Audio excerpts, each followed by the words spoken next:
Max, I ask you this. Will this easy road end up hurting the super team in the finals? No, and it could end up helping them if they use the easy road to the finals, supposedly easy for them, it's easy, to get something right. And here it goes. The other day we were asked, does Steve Kerr not being there mean that the Warriors' chances are hurt? And I said no. I've come to a new conclusion.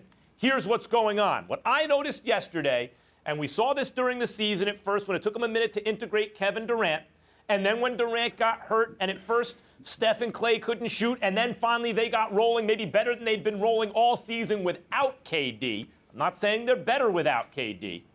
But what I noticed yesterday is either KD gets the ball and Steph doesn't get touches, or the reverse is true. Steph gets the ball and KD doesn't get touches. They don't have them both going at the same time. And the weakness I see in the Golden State Warriors, therefore, the one that the Cavs, I think, alone could really exploit, is that if neither one can get, if they can't get going simultaneously, the question is, who would you rather try to beat you? And the answer is Kevin Durant. Steph Curry is the one you do not want with the ball in his hands. So you do everything you can to deny Steph Curry the ball, including maybe encouraging them to let KD get hot. KD getting hot for this team, it's like a quarterback who can run and can usually see an opportunity to pick up the first down with his legs. But if he does that every time, he never develops in the pocket. That's KD for the Warriors. Really what KD should be is a glorified Harrison Barnes. He is the best possible version of what you could get from Harrison Barnes. Now look, if Harrison Barnes was just his normal self in the finals last year, the Golden State Warriors win, certainly, and maybe they win in under 7 games. If he was just his, but what if Harrison Barnes had KD's talent? And you didn't force it to him, you just let them play the game, still with Steph as the engine. Come on, they win in 5 games, 6 games at the most, and that's how they should play. So this comes full circle to Steve Kerr, Stephen A. Smith. I have had NBA players text me in the past about Mike Brown. I like Mike Brown a lot. He's a gentleman, great guy to interview and a good coach, but not all players feel that way. There are some in the league who don't respect him as a coach.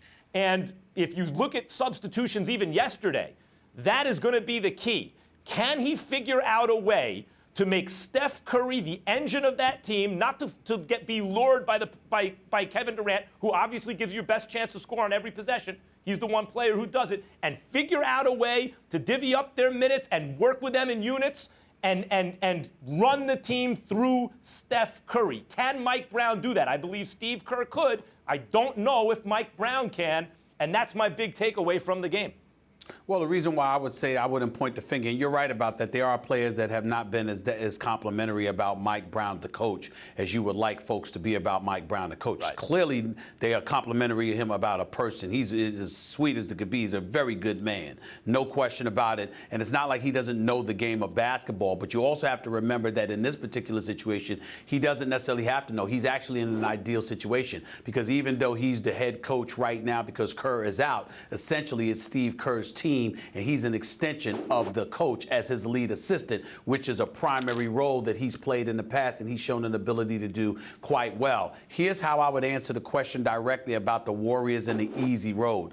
What it has me thinking about is that it could end up being to their detriment because as easy as we want to label the road as being, there's been some interesting moments against Utah. Utah hasn't been blown out of the building.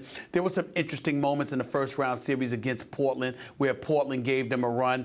When I think about that, that lets me know that LeBron James can get at least 2 games for you because of his greatness and ability to dictate pace. So where do those other 2 victories come from if the Cleveland Cavaliers would have beat Golden State in an NBA Finals appearances? Here's how it could happen.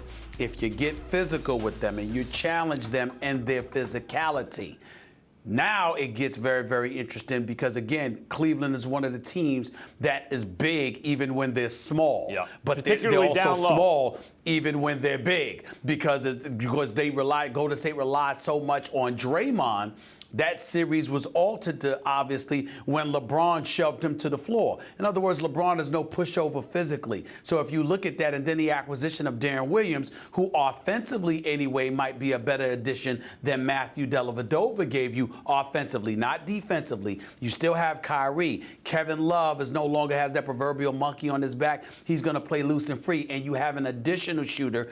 Just rely on J.R. Smith. Now you've got Kyle Korver as well. All of those things bode well for the Cleveland Cavaliers. So it's getting very interesting in that regard, because as good as Golden State looks, I actually expected them to look better, and they haven't yet. You know what, Stephen A?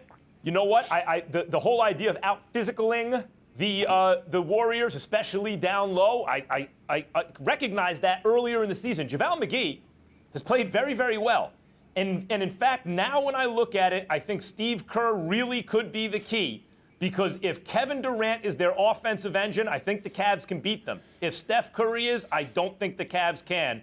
And I wonder if that comes down to Steve Kerr. Everything we said about him preparing the team and all that, not just being the guy who's making substitutions and stuff, but maybe actually the guy who's making substitutions and stuff, maybe that is the key to getting over the hump of the Cavs. And I don't know if they do it without Steve Kerr.